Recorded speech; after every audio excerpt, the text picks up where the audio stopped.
Vítajte opäť v mojom podcaste. Dnes tu mám vzácnu návštevu Milana Elčíka. Vítaj, Milan. Vítajte. Milan je supervisor, zástupca odborného. Hotelová akadémia Ludovita Wintera v Piešťanoch. Čo sa týka Ludovita Wintera, ja som si niečo naštudoval, lebo som chcel presne vedieť, že kto to presne bol.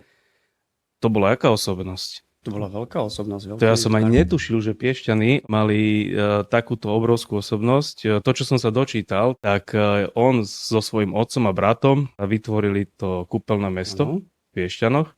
Teda boli tam v nájme od nejakého grofa, alebo kto to tam vlastnil.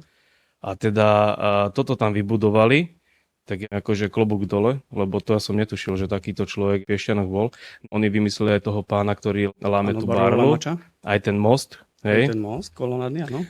Akože bol som teda prekvapený. A vy ste teda poňali to meno, alebo teda škola zobrala, čo je obrovská zodpovednosť, lebo keď sa škola pomenuje po takomto človeku, tak to je také dosť aj bremeno, nie? Že, alebo proste, vieš, taká ťarcha, zodpovednosť, veď musíš reprezentovať. Určite áno, a v podstate my aj s rodinou doposiaľ vychádzame dobre aj... S jeho rodinou? Áno, ešte má potomkov, akože čo sú potomkovia, tak vychádzame. Aj teraz budeme mať 80. výročie školy, tak prídu na slávnostné podujatie. A to oni čo teraz ako fungujú? Ako tí ľudia? Lebo mu zobrali všetko. Viem, že po nejak vojne on zobral v chudobe.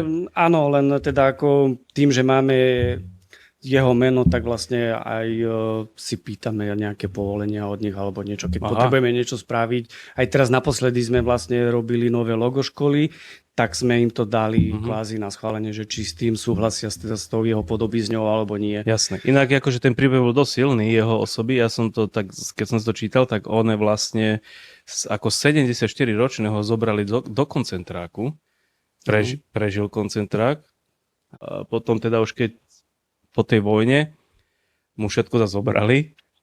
On proste zostal bez ničoho. To, čo vybudoval, tak sa chodil na to iba pozerať. Normálne dostal zákaz chodiť na ten ostrov. Áno, len pomost. A tam je aj nejaká lavička, kde proste on sedával s jeho podobizňou. Teraz je tam nejaká socha.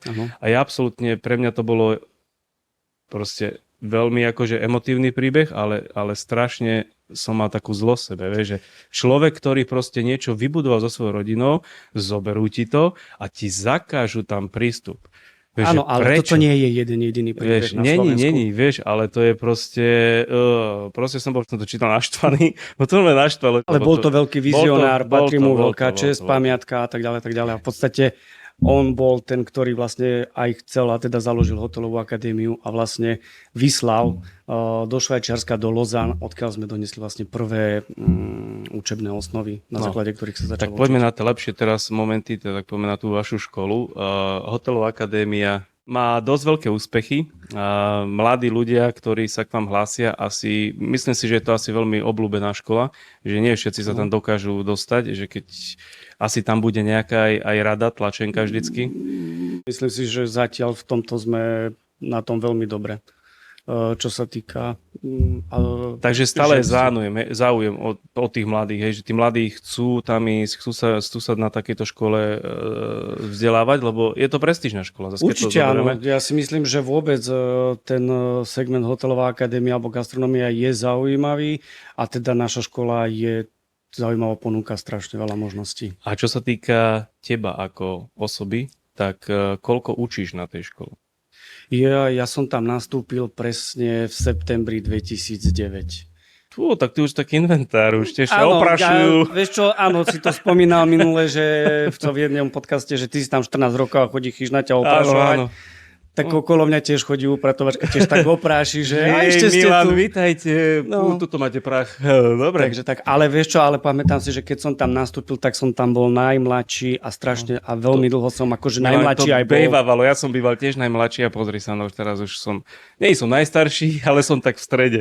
Tiež nie som najstarší, ale tiež nie som najmladší. Počína, ale ja mám tvojou školou nemám úplne nejaké skúsenosti, ale stretávam vás na súťažiach a tak, keď sú nejaké súťaže. A musím povedať, že naozaj Piešťanská hotelová akadémia je veľmi dobrá v rámci toho napríklad rajónu. Áno. Začneme od rajónu. Vždy myslím si, že nie len ja, ale ostatní, ktorí sú zúčastnení na tých súťažiach, tak sa tak nejako viacej zahľadíme na to, čo robia tí vaši študenti, lebo sú veľmi, veľmi dobre pripravení a to celé to tak dobre pôsobí, celý ten koncept. Áno. Potom, čo sa týka kuchárov, tak chalani, takto, Rajon je vždycky podľa mňa top. Ďakujeme. To máte namakané a potom je kuchyňa, ktorá je raz hore, raz je niekde v strede, nehovorím dole nie, ale tak chalani. Ale tento rok sa stalo, že vy ste aj v podstate vyhrali súťaž v Nitre, Gastronitra, Hotelová akadémia Piešťany vyhrala v Nitre súťaž, tak to dám na mieru. A chalani, ktorí súťažili ako kuchári, boli aj minulý rok. Ano. Ja si ich veľmi, veľmi dobre pamätám. Minulý rok tam trošku pokazili a tento rok to vlastne akože dotiahli do úspešného konca. Takže to je veľmi lichotivé a príjemné, že boli zase tí istí, že ich to neodradilo, nedemotivovalo.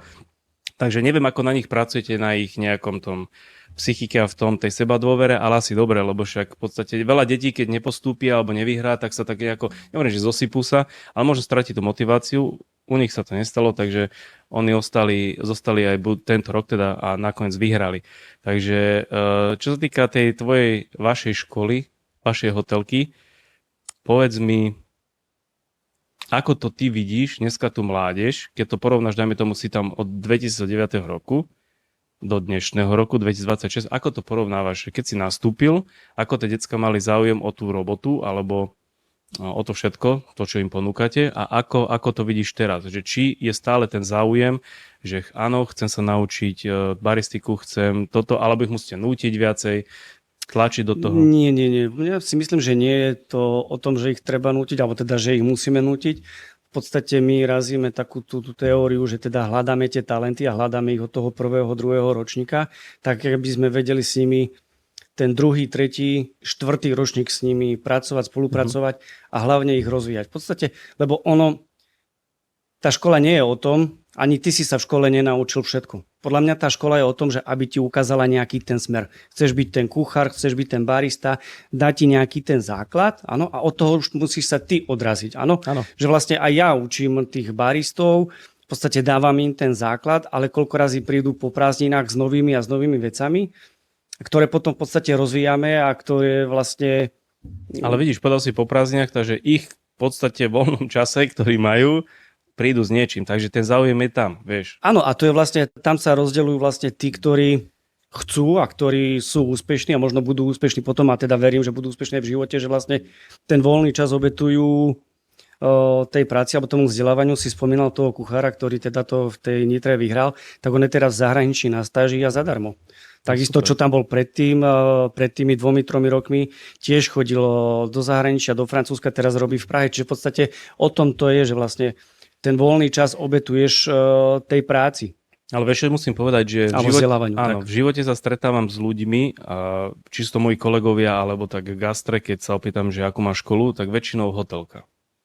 Naozaj, že veľa je hotelákov, že normálne mi to niekedy príde, že a kde sú tí z učilišťa, vieš, že proste, že strašne aj z Piešťan. Ja poznám kopu ľudí, aj tu v okolí, ktorí majú piešťanskú hotelovú vychodenú. Dokonca som mal podcast... Už si to mal dvoch našich hotelákov. No, takže keď to vidíš, že naozaj sú to úspešní ľudia, aj Martin Kováč, čo je vlastne Inkapl, čo má pražiareň, ten tiež chodil. No však hovorím, že už si to mal dvoch našich hotelákov. A proste tam, a to je krásny príbeh jeho tiež, takže že to je... Ja by som ani nepovedal, že toľko z hotelky ostane ľudí v gastre, lebo však tam tí decká majú taký ten, vieš, niekto ide na tú výšku, niekto chce úplne iný záber zažiť, hej, nechcú v tom gastre ostať úplne, manuálne pracovať, ale pracujú. Nepovedal by som to, že tá hotelka nechá tých ľudí v tom gastre, že proste toto... Prečo nie? Lebo v podstate tam v podstate hotelka má strašne široký záber a v podstate z tých 600 študentov, vždy sa tam nájde ten, ktorého to gastro baví. A napríklad si tu mal toho Martina a na škole by človek nikdy nepovedal, že sa bude venovať baristike. No. Že proste ho to chytilo, alebo teda káve ho to chytilo po škole. Takisto máme teraz someliera, ktorý je v zahraničí úspešný a tiež na škole by to nikto nepovedal. Barmana, takže vieš, že ono v podstate, na tej škole, na tej hotelke, hovorím, ono je to o tom, že malo by ti to v niečom prebudiť, malo by ti to ukázať niečo, čo by si chcel robiť, ale už potom vlastne to musíš rozvíjať ty. Musíš tomu dať ten čas. Musím zase povedať, že Videl som, raz som tam bol. Vy robíte na Vianoce alebo pred Vianocami nejakú recepciu. Áno, Vianočné gastro. Vianočné gastro, ktoré je nádherné. Ináč, akože musím povedať, že keď som tam bol, tak super. A myslím, že z roka na rok sa to zdokonaluje, lebo však proste posúvate to dopredu. No a to chcem povedať, že vy tam máte vytvorený ako keby kaviareň, bar, ale tak dosť profesionálne, hej, to žiadna amatérčina. A to, jak si hovoril, že škola tým deťom, nehovorím, že nič dá, ale nie je tak, jak by si možno predstavovali, tak vy dáte aj navyše podľa mňa, lebo vy ich zdokonalujete brutálne. Ja naozaj mám kolegu z piešťanskej hotelky, ktorý u nás pracuje v reštaurácii a ten, keď spraví, dajme tomu kapučíno, tak kokos, tak to je kapučíno, vieš, že proste oni sú vytrénovaní z tej vašej škole. To není, že vy im dáte brutálne veci, vy ich naučíte, nechcem úplne, však to povieš ty, že čo všetko v tej kaviarni ich učíte, ale proste, keď ja vidím, že niekto príde študent vytrénovaný takto, tak kokos, veď niekde to vzniknúť muselo, vieš. Takže naozaj ako klobúk dole pred týmto. A ja vždycky hovorím o piešťanskej hotelke, že ako s kýmkoľvek som sa stretol, tak vždy ten človek bol dobre nastavený. Takou väčšou chuťou do tej práce. Vieš, že proste nikdy mi nepovedali, že nič, napríklad nechcem teraz učilišťa zhadzovať, ale možno tie učilišťa nemajú také možnosti a tie decká sú viacej demotivované a vy im dávate tie možnosti a oni sú také viac nabudené a tak pozitívnejšie naladené a tak inak k tomu pristupujú. Hlavne, čo zase my si teda zakladáme na tom, že aby sme im dávali ten priestor na to zdokonalovanie, v podstate aj tí kuchári, vlastne oni majú tie kuchynky, kde s tými vlastne kolegyňami varia a zase u mňa je to v tom, že vlastne mám tu kaviareň v tej škole a v podstate tí moji baristi tam môžu tráviť voľný čas. To znamená, že oni tam trávia všetky prestávky, oni tam trávia všetky voľný čas. Napríklad aj keď sú na internáte, tak veľakrát, že aby som im nechal kaviareň odomknutú a oni sú tam, tí 3, 4 a 5 sa tam učia, robia kávu a tak ďalej. Dokonca teraz máme už posledné roky, už neviem, koľký rok máme taký projekt na škole, že starším, mladším. V podstate takí tí, čo sú už starší, už tí štvrtáci, piatáci, čo už majú aj prehľad o tej výberovej kávy a presne vedia, ako to robiť.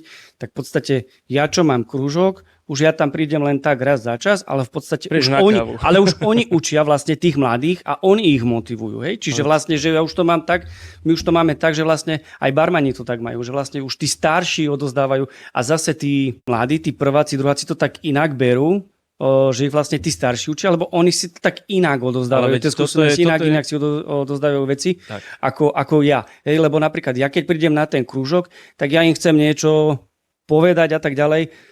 Nechcem povedať, že teóriu, hej, ale v podstate oni z tých 2-3 hodín, čo sú na tom krúžku, tak oni by najradšej 2,5 hodiny búchali kapučína, srdiečka kreslili a tak ďalej. Ale ja keď chcem, tak im chcem niečo dozať. A im sa to páči, že oni tie decká, alebo teda tí žiaci, oni si medzi tými staršími a mladšími odozdajú tie vedomosti, aj tie výberové kávy. Koľko razy už oni si nakupujú sami kávu a oni ma zavolajú, alebo máme takú skupinku na WhatsAppe. Pán profesor, máme takúto kávu, správa Keniu, neviem akú, dojdite ochutnať. Čiže v podstate u nás to už takto funguje, že vlastne oni majú ten priestor, oni majú tú kaviareň a už tak to funguje takto. Vieš, že formujú sa z nich osobnosti. Zober si, že keď je niekto piatak, tak prešiel si nejakú cestu a teraz sa vyformovala z neho osobnosť a keď príde prvák, tak on ho rešpektuje.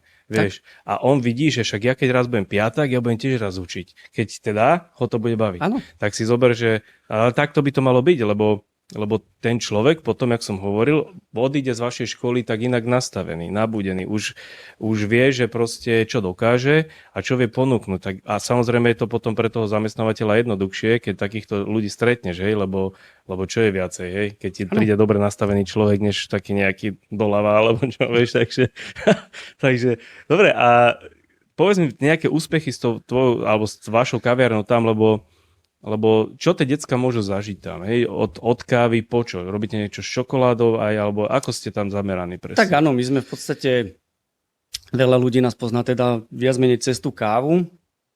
Určite sme potom veľmi úspešní a teda sa venujeme čokoláde. Tam máme veľmi, veľmi úspešnú spoluprácu tuto tiež s našim bývalým absolventom hotelakom, čo má veľkú čokoládovňu. Môžeš povedať, kľudne. Takže môžem, pán Karol Stiblo. Takže v podstate s tým máme veľmi úspešnú spoluprácu. Potom máme veľmi úspešnú spoluprácu tiež s našim bývalým hotelákom v Nitre, Záhír, pán Luboš Rác, takže hovorí, že tá hotelka naša, ona je všade. No a vlastne toto sú naši takí najbližší partneri, ktorými teda spolupracujeme. A tiež ono vlastne, keď ja môžem rozprávať koľko chcem o tej káve, o tom barmanstve, o tej čokoláde alebo o čomkoľvek, alebo teda o varení, ale keď tam prídeš ty, keď príde Karol, keď príde Luboš alebo niekto, v podstate iný ten rešpekt tak majú voči tomu, vieš, ale aj tí žiaci, oni ho tak inak počúvajú. Určite. Keď ja poviem, že daj si ten shaker doprava, alebo drž to uškom k sebe, tak v podstate áno, ale aj tak to 10 razy. Ale keď im to raz povie niekto z fachu, tak si to tak inak zoberú k srdcu. Áno, veď o tom by to malo byť. Vieš, jedna vec je dobre to, že sú to vaši absolventi, lebo to je presne tá motivácia pre tie vaše decka. A nie len pre vaše, ale tak pre celkovo to gastro, kto sa o to zaujíma. A druhá vec, to jak si povedal, že ty môžeš povedať, vieš, oni ťa rešpektujú, tie decka majú ťa radi, ale to je potom o tom, že keby si bol gastre priamo, že si z praxe a neviem čo, že aj učíš, aj profi robíš a neviem čo, tak určite by si mal inú pozíciu, ale zase robíš to super, veď to proste vidíme, hej, takže, alebo teda robíte, keď to zoberiem ako celok, tak ja si myslím, že hotelka má čo ponúknuť, hej, vaša, a teším sa na ďalšie decka, ktoré stretnem, lebo ich je dosť z tej Piešťanskej, takže je to dobré, dobrý pocit, vieš. A vždy, keď mi povedal, že som z Piešťan, z hotelky, tak hneď si na teba spomínam, hovorím, ja musím tomu Milanovi toto už povedať, lebo hovorím, moc detí sa mi tu mele z tých Piešťan. Tak to sa teším. To je taká radosť. Keď robíš niečo dobré, tak ťa to baví. A o to, keď tie chodiace výsledky chodia po tom svete, víš, a robia to meno, lebo proste to je nádhera. Ale potom je to tak ľúto, že a tí učni sú z toho učilišťa. Tam sa zase musí zabrať, lebo ja som už aj na začiatku hovoril tých podcastov, že ono nie je to škola jak škola, vieš, niekde sú aj peniaze, niekde sú tie peniaze není, niekde väčší záujem, niekde není a proste, no, nebudem sa úplne zase to rozpitvávať, ale vieš, je to hlavne podľa mňa o tých peniazoch. Určite to je o peniazoch, ale určite to je aj o tom, ako som povedal, že jednoducho, že aj my voláme na školu ľudí z praxe. Áno. Dnes je to školstvo nastavené tak, že ty keď chceš učiť, musíš mať vysokú školu. Áno. A povedz mi, ktorý dobrý šéf-kuchár má vysokú školu a ešte pôjde potom učiť. Teraz tu bol jeden podcast. Áno? Mal som tu kolegu, takto. Rádko Červeňan, pre tebou som mal v podcaste. Rado vlastne robil hotely Carlton, keď ja som tam bol ako mladé ucho. On robil šéfa na studenej kuchyni a v podstate bol jeden z mojich šéfov. A tiež som sa opýtal, že Radko, ty musíš toto vysvetliť, jak teba napadlo skončiť kuchárskú kariéru v už zaslúžilom veku, urobiť si vysokú školu a ísť učiť. A on učí vlastne v Bratislave, je stredná odborná škola. A normálne je pedagóg. A on mi hovorí, že vieš Matúš, že no tak už nevedel som už vytvoriť tým, lebo naraz pochopil to, že ty keď si kuchár, si dobrý kuchár, chceš niečo robiť, niekde ťa zavolajú, ale naraz zistíš, že ty už nemáš ani s kým. Vieš, a teraz tá tvoja práca, možno v tom jeho veku pochopil, že čo teraz budem robiť s tým zvyšným svojím ešte časom do toho dôchodku. Tak on urobil si vysokú školu a učí. Ale on bol vždycky taký, že kedykoľvek za ním prišiel, alebo kdokoľvek za ním prišiel, on nikdy ťa nezhejtoval, proste ti vysvetlil. On má tú božskú trpezlivosť, takže on sa podľa mňa narodil jak učiteľ, ale najskôr bol kuchár a teda potom teda už je na takejto pozícii. Ale je spokojný. Ale to som tým chcel povedať, že jednoducho treba spolupracovať vlastne s ľuďmi z odboru, z fachu a priniesť ich na tú školu a priniesť ich medzi tých študentov. To si myslím, to je jediná cesta, vieš, to je tá cesta, no. Vieš, čo je na tom možno taký menší mínus, že čím viac kuchárov sa prezentuje, však našťastie už sa vrátilo veľa šikovných kuchárov, alebo sú to reštaurácie, ktoré sú super na Slovensku už ako robia aj ten fine dining, robia aj proste pekné veci a venujú sa aj deckám, ale niekedy tie decká to potom možno zle pochopia, lebo ten kuchár, keď príde už vieš, z Michelinky alebo z niekade už, ale prešiel si nejakou cestou, tie decká to možno zle vnímajú, že ja idem teraz robiť preňho a oni sa tam nejako, že čak toto je tá cesta, ktorú chcem robiť, ale to si vybudovalo. Ty musíš začať od základov, tak sme sa bavili, že proste musíš vedieť uvariť segedín, maďarský guláš, svičkov na smotane, všelijaké jedlá, ktoré sú ľudové a potom samozrejme, počas tej nejakej cesty môžeš robiť aj fine dining, aj tak, lebo raz keď sa vrátiš, zase to budem opomínať, budeš musieť vedieť sa prezentovať. Aj ten šéf-kuchár, ktorý robí teraz, sa vrátil, dajme tomu zo zahraničia, robil Michelinke, tak podľa mňa vie uvariť dokonale slovenské jedlá, pretože s tým prešiel. Áno. Nemôže si urobiť hanbu. Ale tieto decká to majú trošku tak pomílené, že však ja idem robiť jemu a ja pôjdem teraz tam a tam. A oni, tí chalani, im aj pomôžu, že ich, dajme tomu na smer, že dobre, vybavím ti prácu, pôjdeš tam a tam, do takej reštiky a takej, ale to podľa mňa nie je úplne dobre pre ňoho, lebo to decko sa zažije hneď extraligu a potom, keď sa vráti, môžeš mu to ublížiť. Takže... Ale preto si myslím, že zase je dobre, keď vychádzaš z tej školy gastronomickej, či už z hotelovej, alebo teda z tej učňovky, ak sa dneska bavíme, že v podstate ten základ tam dostaneš. A potom už ideš za tým svojím mentorom, za tým svojím nejakým idolom. Ak je taký. Ak je taký, hej. No však, ono... áno, ale v podstate, vieš, ale ono veľakrát ty ani nevieš, že je taký a nájdeš ho. Vieš, akože ono neznamená, že keď chceš byť kuchár, tak hneď musíš ísť za Gordonom Ramsaym alebo za nejakým, vieš, ale a v podstate tebe stačí, že sa dostaneš do dobrého kolektívu. Ano. A dostaneš sa do dobrého kolektívu, tam spoznáš toho šéf-kuchára a hotovo. Tak, presne vieš, tak. že ono je to o tom. Ja hovorím jednu vec, že my sme kedy nemali také možnosti, ak dneska sú, vieš, že dnes tí decká rýchlejšie si nájdu ľudí, ktorým nejako budú tak, že OK, chcem ísť za ním, chcem pri ňoho robiť a tak. Kedy to bolo ťažké, že bolo veľa kuchárov, aj čašníkov, aj toho personálu a keď si niekam chcel ísť a ešte bez skúseností, tak si mal takú šancu, že sa zoberú, že nejakú. Hej? Alebo si čakal dlho, kým niekto odtiaľ odíde a potom ti zavolá, že dobre, vyskúšame ho. Vieš. Takže to, čo som zažil ja kedy, bolo pre mňa náročné a preto som začal robiť aj tento projekt. Zase to budem opomínať, že ja tým deckám chcem pomôcť, aby to mali jednoduchšie. Lebo vidím, že dneska tá mládež nie všetci, ale je ich dosť, ktorí potrebujú pomôcť. Lebo oni v tom gastre chcú robiť, ale nevedia ako. Možno sú demotivovaní z tých svojich prevádzok, kde teraz praxujú, lebo povedzme si, že nemajú moc na výber kde ísť praxovať až tak nejak profi. Takže na to potom vznikajú možno takéto projekty, možno zatiaľ som nikoho nevidel, že by to niekto robil, možno som jediný, ale však dúfam, že sa volá do pridá, aby proste tie decká sme nejako nastavili, namotivovali, lebo však ja hovorím, že momentálne varíme, možno sú také, že medzi 30-40 a kúsok na 40 sú kuchári, ale za tými 30-tníkmi už je priepasť. Však reálne, keď si zoberieš, ja nepoznám nejakého extra mladého kuchára, ktorý proste je. Vieš. A keď aj sa nájde, tak to nezachráni situáciu, vieš, takže... Ale ja si myslím, že sú tí kuchári a v podstate je to tak, ako aj ty, keď si bol, tak máme veľa talentov aj z našej školy, len oni sú v tom zahraničí a oni vlastne, aj ty si sa vrátil 25-30, keď si sa vrátil zo zahraničia. No, dajme tomu niekde 25-26. 25, aj oni sa musia vrátiť a nasiaknutí jak špongy a nech nasávajú, ja vždy hovorím, nasávajte jak špongy a čo najviac a vráťte sa a vlastne túto to rozbalte. Čiže ja si myslím, že nie je to úplne tak, že je priepas. Tak jak vravíš, že sú mladí, talentovaní a tak ďalej, tak oni sú mladí, sú talentovaní, len oni odišli, alebo oni teraz nasávajú a oni prídu, neboj sa. Oni prídu. Dúfam, verím tom, určite lebo naozaj to bude potreba.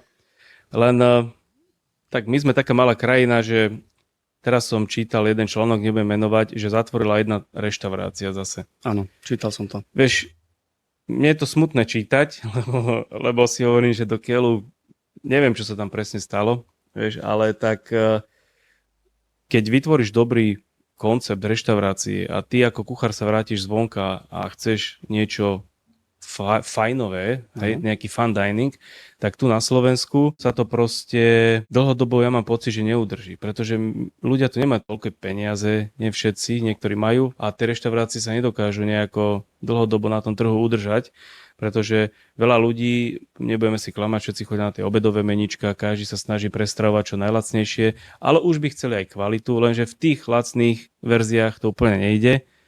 Už potom, keď sú tie drahšie verzie reštaurácií, tak samozrejme to nie je na každý deň a možno už ich je toľko, Alebo sa to tak naplňuje ten trh, že už sa to začína redukovať, vieš? Ja si myslím, že je o tom, že my ako Slovensko nie sme až tak veľmi silný alebo tak veľký trh, kde by sa uživilo veľa takých reštaurácií. Že jednoducho my sme malá krajina a tie fine diningové reštaurácie, OK, super, a sú, ale tiež akože si myslím, že my sme malý trh na to, aby sa ich tu užilo veľa. Sme. A hlavne ekonomicky malý trh. Tiež použijem slova jedného nášho absolventa, povedal, že keby som mal takýto bar v Londýne, tak vieš, akože z Nitry bar sa dostal medzi top 50 na svete, rozumieš ty, že alebo 20, teraz už nechcem uraziť, ale bol niekde v top, takže keby mal taký bar niekde v Londýne, to je to, že vlastne, že tá Nitra alebo aj to Slovensko je vlastne slabý trh, malý trh. Ľudia si to tak neuvedomujú. Aj Bratislava je malý trh, lebo Bratislava trpí tým, že ona je niekde medzi Viedňou a Budapešťou, čiže v podstate k nám do Bratislavy chodia iba akože na taký jednoďový.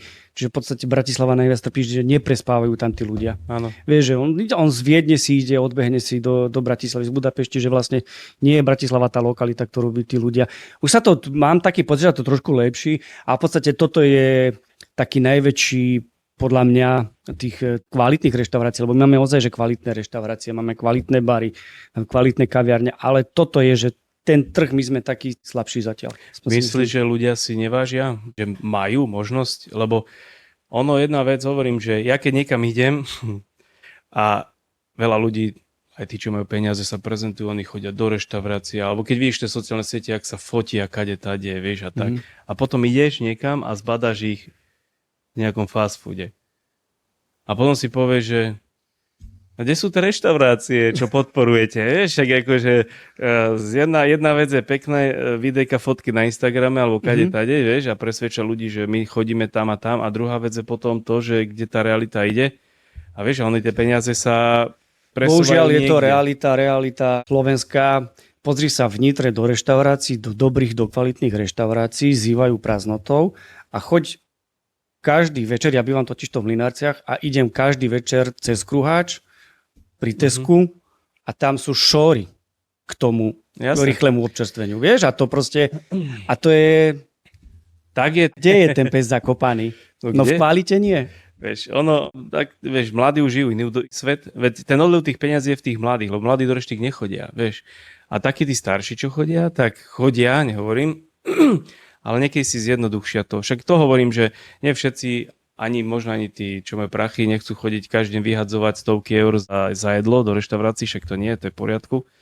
Ale to, jak sme sa bavili, že sme taká malá krajina na to, aby proste sa tu uživilo veľa takýchto podnikov. Našťastie už teda prišla nejaké to ocenenie, vieš, tým chalanom, ktorí to zaslúžia, lebo pre mňa je to také smutné potom, že keď naozaj niekto príde aj šikovný a teraz niečo tu otvorí a potom čítaš takéto, že zatvorí, alebo čo, tak to je také, že kokos, ja si viem predstaviť toho človeka, čo musel zažiť, či musel prejsť, čo musel, koľko driny na to, aby sa vypracoval, a teraz ty s tým prídeš tou eufóriou a ťa to zahltí, zadusí, zadrhne, vykopne ťa z dverí, že vypadni. Vieš, že proste... A potom sem prídu zahraniční klienti, čo sa stretávam veľmi často. Ja nerobím fine dining, vieš. Robím jedlá, ktoré sú slušné, myslím, že chutné, ľuďom to vyhovuje. A potom príde ku mne do reštaurácie niekto a oni tam odpadávajú z toho, že toto keby sme mali u nás v Dánsku, alebo v Anglicku, alebo v Nemecku, alebo... Ja si hovorím, že si robíte srandu, však tak zober si to, že potom tam čo oni majú, vieš. A vieš, koľkokrát sa toto stáva, miliónkrát, že tí ľudia proste prídu a oni sú proste unesení z niečoho, čo ty si povieš, že je to taká zlatá stredná cesta. A to ešte neboli u chalanov, ktorí robia fine dining a robia to niečo, hej. Takže tam tí zahraniční, podľa mňa, keby my sme prenesli tú reštauráciu, tak nás si tam budú vážiť. Ale to je Vieš, lebo to, budú vidieť, že prišla kvalita. Ale my tú kvalitu tu máme a dosť si to váži. Není veľa tých ľudí. Ale tiež som to už dneska povedal, že jednoducho to je to, že vlastne chýbajú také tie normálne reštaurácie, kde si normálne príde, že normálne sa naješ s normálnymi jedlami, akože také, ktoré poznáme aj z detstva a tak ďalej, že buď sú to tie hamburgery, alebo sú to tie pizze, alebo teda ten fine dining, čo akože on je super, ale jednoducho nie každá reštaurácia na to má, nie každá reštaurácia sa tým uživí. Čiže v podstate toto je to, že taká tá normálna reštaurácia, kde prídeš, kde je normálny čašník a normálne jedlo. Pozdraví, usmeje. V podstate to je prvé, hej, proste jednoducho musíš ísť tomu hosťovi naproti, pozdraviť, usmiať sa. A keď sa budeš usmievať, keď budeš slušný, tak to máš 50% úspechu. Lenže vieš, oni dneska aj tí čašníci, ako jedna nevýhoda je, že veľa reštaurácií, tak kuchár musí byť kuchár, väčšinou je to tak. Ale na tom rajone už začína to byť to, že 50/50, že nie všetci sú vyučení čašníci. Áno. Vieš, a tí, čo nie sú vyučení čašníci, tak oni sú negatívne nastavení, lebo oni musia robiť, oni majú veľa roboty a tak nejak negatívne pôsobia na ten celý kolektív, aj na tých vyučených čašníkov. A potom tí vyučení čašníci sa zväzú na tej negatívnej vlne, že však keď on, tak nemusím ani ja. Hej, že proste, ale keby to bol človek, ktorý je z fachu, ktorého vy ste napríklad vycepovali, alebo cepujete, alebo nejakou formou, tak ten človek nemá v hlave túto hlúposť, vieš, ktorú oni majú. A potom sa divia, že my nemáme tringelty. A čo si preto urobil, aby ten tringel dostal? Toto je, vieš, že ja nemám tringelty, že ja mám výplatu a nemám tringelty, ale čo si preto spravil? Presne, lebo ty si spravil niečo navyše, vieš, ty len čakáš, oni čakajú len niečo, že čo im príde, ale nespravíš. Veď toto je presne o tom, ja si pamätám dobu, kedy čašníci u nás napríklad na rajone v Reštike súťažili v nedeľu medzi sebou, kto viacej z tých hostí vybucha peňazí, vieš, v rámci ako toho tringeltu. A to, čo som videl, čo si veľakrát večer delili, tak ja si hovorím, že vy ste blázni. Normálne, že vieš, chápeš, že proste oni medzi sebou a potom si to všetko dali takto dokopy, vyhlásil sa teda jeden ten víťaz, kto to vyhrá, ale rozdelili si to spravodlivo, lebo išli ako jeden tím, vieš. Tuto každý ide za seba, vieš, však urobte niečo preto, aby ste tie peniaze si vedeli aj zarobiť, veď o tom to je proste. Nič ti nepríde len tak, jak sa hovorí, že pečené holuby ti nebudú padať do huby, len tak, takže no a potom toto, keď vidíš a vnímaš, tak si povieš, že ty kokos, že vieš, teraz si zober aj ja, že koľké roky som tomu všetkému obetoval a teraz si zober, že tá doba, jak sa mení, aj to nastavenie tých ľudí, jak sa mení a potom ti takíto ľudia nariekajú. Vieš čo, ale tam si myslím, že tam nie je chyba v tých mladých ľuďoch, ale tam je chyba zase, alebo ani nie, že chyba. By sme to stále nehovorili, že tí mladí sú zlí, ale v podstate tam chýba im ten vzor, podľa mňa. Vieš, ja si pamätám, že keď som ešte v minulom storočí, alebo teda 1000 ročí, chodil do školy a išiel som na prax, tak tam bol čašník, ktorý bol čašník. Každé ráno box, kefa, naleštil topánky, nohavice, že vlastne mohol si na nich rezať, aké mal puky a každé ráno vystúpil z auta a mal čistú nažehlenú košelu, motýlik, kravata, vesta, nagelovaný a vyšiel na rajon. Vrchný, to isté, na mieru našité topánky, puky, všetko a tak ďalej a vo vačku hrebeň a vždy, keď išiel na rajon, ešte sa prečesal.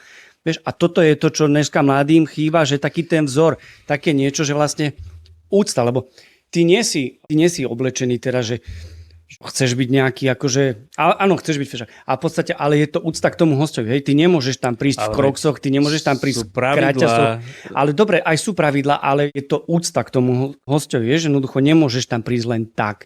A toto je to, čo vlastne si myslím, že chýba tým mladým ľuďom, že niekto, kto by ukázal, že ako to máš. Lebo potom som sa dostal aj pred 2 týždňami, že prečo by nemal chodiť vlastne čašník v krátkych gaťach, že čo je na tom. A on reku, no nemal by, hej, alebo teda záleží to od toho konceptu. Vieš, že keď máš nejakú krčmu alebo pub, nech sa páči, hej, ale keď prídeš do reštaurácie, kde vyžaduješ nejaké služby, tak jednoducho musíš tam nosiť tie nohavice, jednoducho musíš tam byť slušne oblečený. Teraz som sa vrátil z Chorvátska, 30-ky, 40-ky, ale keď si sadol do slušnej reštaurácii, všetci mali topánky a nohavice. Áno. Vieš, akože proste, že neviem, strašne sa mladí ľudia teraz akože veci si chcú uľahčiť. Ale keď si sadne do tej reštaurácii, tak chce byť akože kvázi obslúžený a chce byť akože non plus ultra obslúžený. Ale keď on je v tej pozícii čašníka, tak on si chce veľa vecí uľahčovať. Áno. Tak vieš, ono, keď si zoberiem, tak si vravel, že to oblečenie jedno s druhým. A to je zase presne to, že tí, ktorí nemajú v sebe to čašníctvo, im je to jedno. Lebo môžeš tam byť aj vzor, aj socha tam môže stať, aj blikať na nich môžeš. Im je to jedno takýmto ľuďom. Vieš. A potom je smutné to zase, že tí, ktorí vedia, jak majú fungovať, to hovorím, že ľahko sa zväzú pri týchto. A to je potom už sila tej osobnosti, že postavím sa tomu kolektívu a poviem, že halo, takéto a takto to nebude, alebo nepostavím a budem radšej tichučko a tí ľudia ma budú mať, keby som sa postavil za nejakého debilka, vieš, že čo sa tu ukazuješ a neviem čo, vieš. Takže toto je potom o tom, že tí ľudia sú podľa mňa slabé osobnosti, tej vodcovské, lebo ja ako kuchár, nehovorím my v kuchyni, keď sme naozaj pri teplotách, ktoré sú saunové veľakrát, tak používam krátky rukav, krátke tričko. Nedá sa proste byť veľakrát oblečený zemíraš tam, jak sa hovoríš. Takže, ale už keď vidím na rajón, že idem za hosťom alebo tak, už ten rondon si musím obliecť, hej. Že proste sa človek snaží aspoň nejakou formou takto tomu pristupovať a hlavne klientom, hosťom. Ale ten čašník je tam na tom rajóne non-stop, takže on musí vyzerať non-stop dobre, či je tak alebo onak, vieš, takže toto je potom to, že áno, potom prídeš aj do reštaurácií rôznych, bol som v jednom hoteli v Bratislave, nebudem menovať teraz, a strašne som ostal prekvapený, pretože každý bol nejak inak oblečený, neboli tie uniformy rovnaké, bola kedy to bývalo, že to bolo rovnaké, neboli rovnaké, jeden bol vyhrnuté rukavy, videlo mu kerky všetky, v poriadku, keď robíš v nejakom špičkom hoteli, daj si tie rukavy dole, zapni si košelu, a nikto nemusí vedieť, aký si macher, aký si proste, že je to proste strašne sa zmenila situácia, tá doba. A ja ako teda v tom gastro už tie roky, čo som, tak mne to príde až už prehnané. Hej, že proste potom tí manažeri, ktorí sú tam, nič im nepovedia, pretože sa boja, že on mi odíde. Áno. Čo budem robiť. To je asi najväčšia chyba manažerov a majiteľov reštaurácií, že oni sa boja, že on mi odíde. No, takže toto je ten defekt, kde to nastáva a tam vznikajú potom tie, však keď raz to urobím, vidím, že to môžem, tak to budem robiť aj druhý, aj tretí, aj štvrtý raz, nakoniec stiahnem celý kolektív do toho a potom tak celé vyzerá, vieš. Ako, bohužiaľ, no my s tým neurobíme nič a keď chcem s tým niečo urobiť, tak musím začať byť prísny a keď je Matúš prísny, tak potom buď sa s tebou prestane niekto rozprávať, alebo vznikajú zbytočné fámy a veci, ktoré by sa nemali ani preberať. Lebo toto sú logické veci, ktoré my od tých ľudí chceme, no a oni to proste nechápu. No dobre, poďme na iné veci. Ty teda ako osoba, ideme na tvoj súkromný život trošičku, ale iba tak z okrajov, vieš. Aby ťa ľudia poznali nie len takto, že tuto pán profesor, alebo... No takže, čomu sa ty venuješ vo voľnom čase? Čo rád robíš? Vo voľnom čase mám rád bicykel alebo turistika. Ale musím to potvrdiť, lebo vidím Milana párkrát, keď dáš fotky a vidím, že si pobehal. Dobrá, tej cyklistike, kde si bol tak, akože, čo si najlepšie zvládol, alebo koľko kilometrov si dal, alebo ja neviem, vyšiel som na kopec volať a teraz som král, lebo som to dal. Čo si také dosiahol v tom? Také nedosiahol som nič, lebo stále to beriem, že v podstate jazdím preradu z jazdy. Sú blázni, ktorí jazdia preradu 150 km, tam 150 naspäť, tak preto hovorím. Áno, vieš čo, to sa mi stalo párkrát, že som išiel s takými cyklistami, že sme boli v Chorvátsku a že teraz ideme, neviem, aký okruh sme išli, že pôjdem okolo nejakého zeleného a modrého jazera, alebo ako to ideme. Nie, nejakých 80 kilometrov, už ideme, už pozerám na ten počítač, už 65, už pomaly budeme naspäť na hoteli, nie? Tak od toho jedného sa pýtam, že a kde sú tie jazera? Však tam boli, už sme prefúčali okolo nich, vieš? Čiže takéto ja nie, akože áno, raz za čas áno, ale ja mám rád také, že ideš, postojíš, popozeráš a tak ďalej, čiže Vzdelávacia cyklistika. Áno, tak. Takže tak, ale mám akože však na Slovensku Kráľová Hola. Tam som nebol ešte, takže... No, a ja nepeši. som na bicykli. No. Na bicykli? Mhm. A čo, aké to je? Dobre, či... Je to super. Nenapínalo ťa na kopci vlade? Nie. Vieš čo, ja som ten taký cyklista... Ty máš elektrobicykel, Nie, že? ja nemám. No, Ja mám 2 bicykle, ja mám cestný aj horský a ja som ten cyklista, ktorý má rád tie kopce a teda zdolávať tie kopce a byť na tom kopci a byť tam na bicykli, že netlačiť ten bicykel. No milé sa mi stalo, sme boli na chate a išiel som s mojím synom na takú lúku a tej lúke, keď si sa mal dostať, bol taký akože vážny strmák. A Mateo syn sa ma pýta, že oci, že to je aký kopec, že poviem mať čo robiť, kým to vyšlapem. Ja, že no, že je to také strmé a naraz nás obehol cyklista. Bez elektromotora. Vieš, normálne, chlap. Áno. A teraz mali, že a ten je on na bicykli. A teraz si hovorím, že asi som mal nič nehovoriť, som si, vieš, teraz si zober, že ty sa ideš sťažovať a niekto, ten strmák, sa ti tam vytrepe na klasickom horskom bicykli bez toho motorčeka nejakého pomocného. A ja si hovorím, že ty kokos, však nič, tak vieš, budem ticho radšej. Lebo keď sú veci, ktoré niekedy sa mi mozog zastaví, že keď vidím, čo tí vlastne aj cyklisti dokážu, tak ako... No ja nie som na takéto veci úplne na bicykel, lebo mňa potom z toho boli zadok. Aj teraz som bol v Čechách a tiež sme boli na takej rozhľadni, kde keď sme vyšli na bicykli, taká partia 5 cyklistov, 4, tak v podstate pozerali nás, že čo tu robíme na bicykli, že tam sa chodí na pešo. Áno? Tak áno, no, tak vyšlapali sme to. No. A ty musíš mať aj silu potom, ako v nožičkách. Asi áno. No neviem, no. Ale dobre, vieš, však pozri sa, veď šport, to je relax, keď si zoberieš, hej, ideš na ten bicykel, však každý nejakou formou sa potrebuje odventilovať, tak ja počas voľna striekam steny v dome. Keď treba, vymalujem a vieš, ty sa chodíš bicyklovať, tak každý máme tak nejakú... o dom sa starám aj ja, o dom sa musím starať aj ja, prepáne, že to padlo, o dom sa musí starať stále, než padne na hlavu. Takže ja teraz čakám malovať hrady a podobné, lebo... Vieš, mňa sa opýtajú, že vieš, oni keď vidia v kuchára, alebo teda nejakého profíka z gastra, alebo niekoho, to už je jedno, a mňa sa pýtajú, že a koľko reštaurácií tak navštívite? A ja, že nechcem byť za blbca, a potom, viete čo, ja teda moc po reštauráciách nechodím, lebo nemám čas, ale naozaj nemám ten čas, lebo ja prídem domov, vieš, mám 2 malé deti, snažím sa byť teda s nimi, aby som im venoval všetok svoj čas a potom my si so ženou myslíme, že vieš čo, teraz už sme nerobili 10 rokov, mohli by sme to namalovať, tak idem malovať. A potom, už keď si poviem, že tento rok už nič neurobím, tak zestriháme všetky stromy na záhrade za kontajner bordelu, vieš, a teraz si poviem, že ale už naozaj nič neurobím, no tak potom ideme zase iné robiť, zase potom vapkujem doma, potom veci. Takže keď si zoberieš, ja reálne nemám ani čas, že by som niekam išiel. Však keď niekam ideme, tak väčšinou je to, že ideme na nejaký výlet, niekde sa zastavíme, ale tak vieš, no zastavíš sa v reštikách typu taká slovenská gastronómia, by som to nazval. A nie vždy je to fajn, no tak ja idem vždycky po nejakých klasikách. Moja žena mi hovorí, že myslíš, že tu budú robiť dobré risotto? A ja hovorím, že a ty si nevšimla, že kde sedíme, vieš, tak ja neviem, vyskúšaj to. A potom mi hovorí, že mala som si dať, čo si ty dal, vieš. Takže potom, samozrejme, ja by som aj išiel veľmi rád na nejaký takto fine dining, čo chalani robia, kuchári, aj známi, ktorých mám.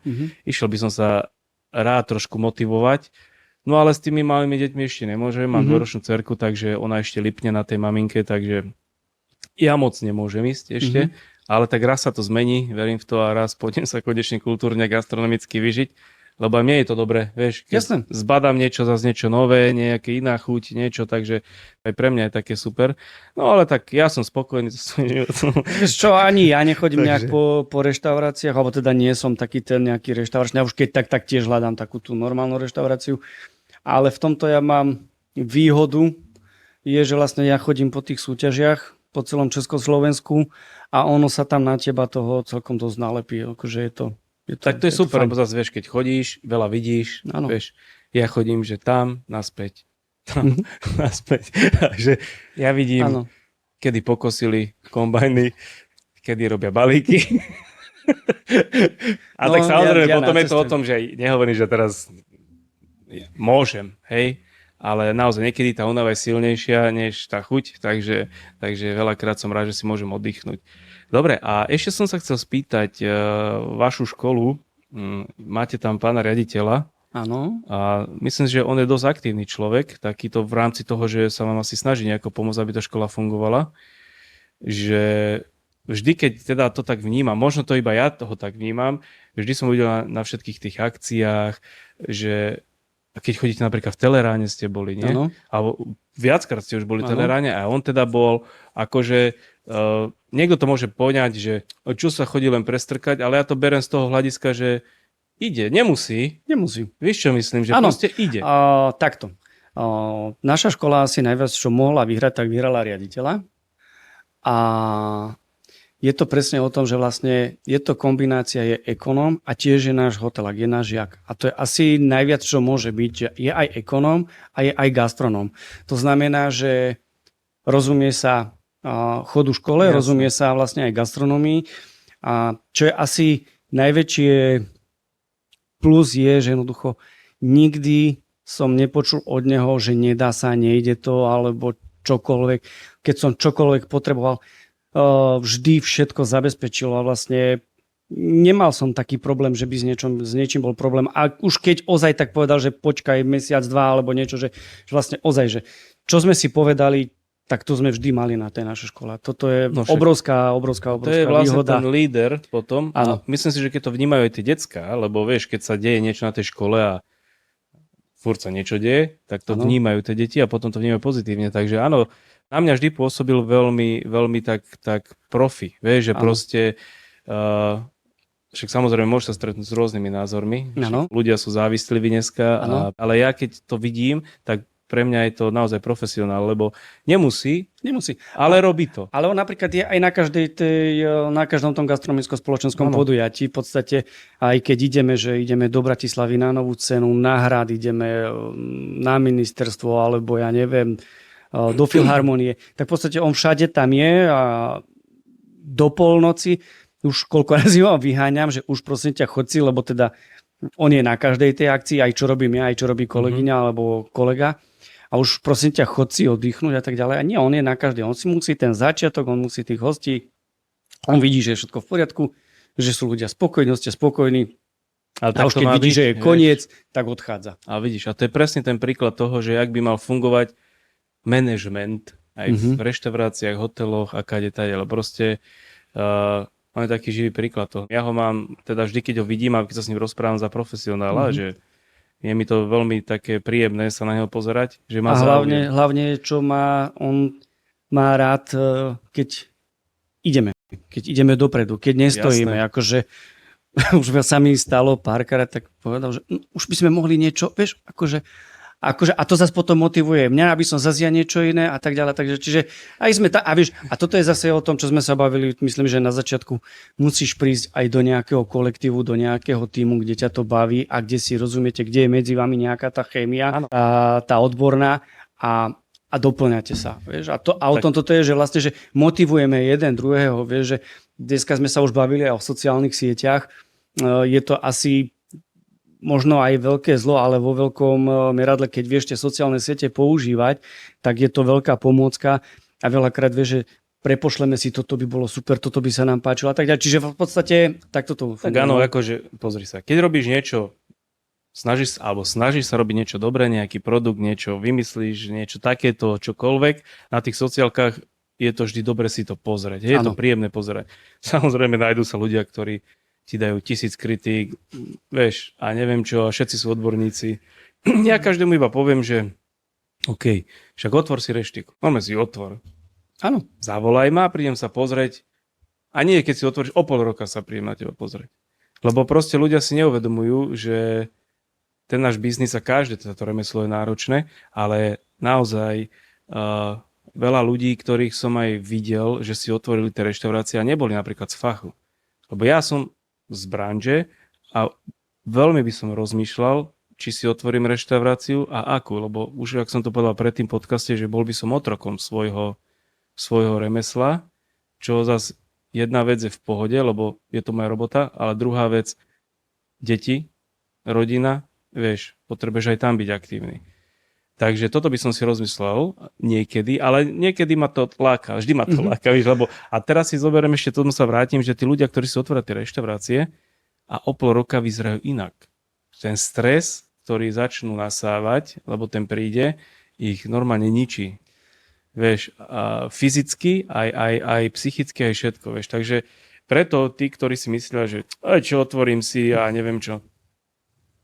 Keď ste z fachu a veríte si, otvorte si, ale pokiaľ ste nie z fachu, a to je jedno, že máte peniaze, ale keď aj prachy máte, nikdy sa vám nemusí sa vám podariť zamestnať ľudí, ktorí tú reštauráciu budú mať radi a budú ju viesť. Takže ale sú svetlé výnimky a svetlé príklady aj tohoto, že vlastne aj ľudia, ktorí nemajú vzdelanie, tak alebo teda nemajú školu, nie sú z fachu, tak majú úspešné reštaurácie. Ešte tak nejak na záver by sme sa mohli pobaviť ty ako možno motivátor mladých ľudí. Áno. Lebo však musíš byť. Hej? Asi. V podstate. Čo by si ty svojim študentom, aj mladým ľuďom povedal, prečo by sa mali rozhodnúť napríklad pre vašu školu, alebo celkovo pre to gastrosektor, hej? Že prečo by mali začať študovať túto našu skupinu. Aha. A prečo by mali v tom aj v živote ďalej pokračovať. Lebo jedna vec, že začne študovať a potom druhá vec, že sa rozhodne, to už robiť nebudem. Hej? Tak v prvom rade je to veľmi krásny odbor, alebo teda gastronomia vôbec. Čo je na gastronomii, alebo teda čo som ja mám na tom gastre asi najradšej je, že nie je tam stereotyp. Každý deň ideš do roboty a každý deň zažiješ niečo nové, zažiješ srandu, naučíš sa niečo nové. A asi preto to ma tá gastronómia mňa teda baví. A prečo ísť študovať na tú našu školu? No preto, lebo sa tam veľa vecí naučíte, veľa vecí dozviete. Budete vyhrávať súťaže, budete cestovať po svete, budete mať možnosť ísť do nejakých špičkových reštaurácií po svete. Vieš, že proste tá prezentácia tej školy je obrovská. Ja verím, že niekedy ma tam pozvu. Určite áno. Určite áno. Spomá zase nasať volačo, lebo vieš, keď ja vidím radosť na tých žiakoch, na tých ľuďoch a to proste celé, jak to funguje, tak to je taká tá moja taká spokojnosť, takéto zadozučinenie. V podstate naša škola ti dá veľký priestor na to, aby sa realizoval. Ak ukážeš, že si dobrý a máš záujem, tak naša škola ti dá priestor. A to je asi najviac, čo môžeš dať tomu mladému človeku, dať ten priestor, dať mu tú šancu ukázať sa, že je dobrý a potom on to ukáže. Samozrejme, že ako pedagógovia ju musíme sem tam trošku tak korigovať, aby to bolo v nejakej norme, aby to prešlo aj u vás, akože garantov, alebo u vás akože hodnotiteľov, lebo teda nemôžeš si stále uletieť úplne, hej, ale teda jednoducho dať im tú voľnosť a oni potom ukážu, čo je v nich. Asi to je najviac, čo ti škola môže dať a naša škola to dáva. Ja si myslím, že títo mladí ľudia, oni hľadajú vždy niečo, že prečo by som to mal, ale čak, tu je to presne vidieť. Ludovít, Winter, osobnosť, škola. Koľko rokov funguje škola? 80. výročie budeme mať v septembri. 80 rokov. Riaditeľ, ktorý proste maká, je reprezentatívny, chce. Milan, ktorý sa bicykluje. Ale však vieš, ako to myslím. Nie, nevie sa bicyklovať. Milan, ktorý je veľmi šikovný človek a teda, ako ťa volajú v škole? Profesor? Áno, profesor. Lebo ja už vidím na tých mladých, oni volajú, že dá nejaká skratka je slangová, že pro? Alebo nejak... Pančel. Pančal? Pančel. Pán učiteľ. Pančel. Dobre, takže tu máte pančla, ktorý vás naučí, ale naozaj akože... Chcem aj ja týmto povedať, že ak sa rozhodujete, lebo aj teraz vlastne veľa po prázdninách ľudí nastupuje, mladých žiakov na školy a tak netreba sa toho báť. Školy sú proste na to, aby ste sa presne vzdelávali. Škola vám dá možnosti zažiť veľa vecí, hej. A keď budete dobrí a budete na sebe makať, pôjdete do zahraničia, stretnete rôzne iné národnosti, iných ľudí, inak nastavených ľudí a to vás všetko bude v živote formovať a potom raz, keď budete v našom veku, tak budete potom posúvať tie informácie na ďalších mladých a mladé generácie.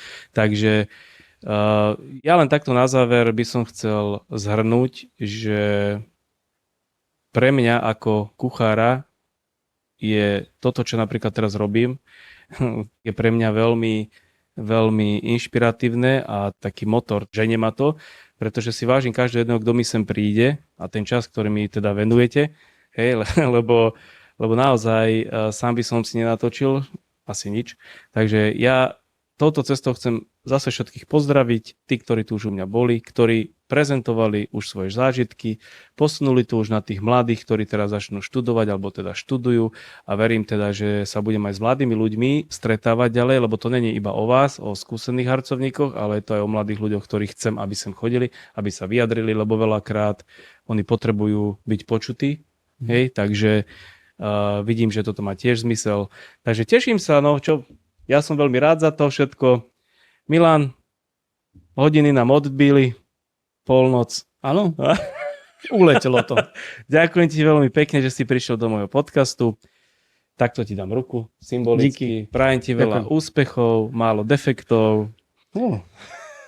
Aby bol pán riaditeľ na teba pyšný, na vás všetkých, aby vám išla káva, čokoláda, nech vám vychádzajú všetky vianočné akcie a všetko, čo si zaumiete, nech v škole žne úspechy.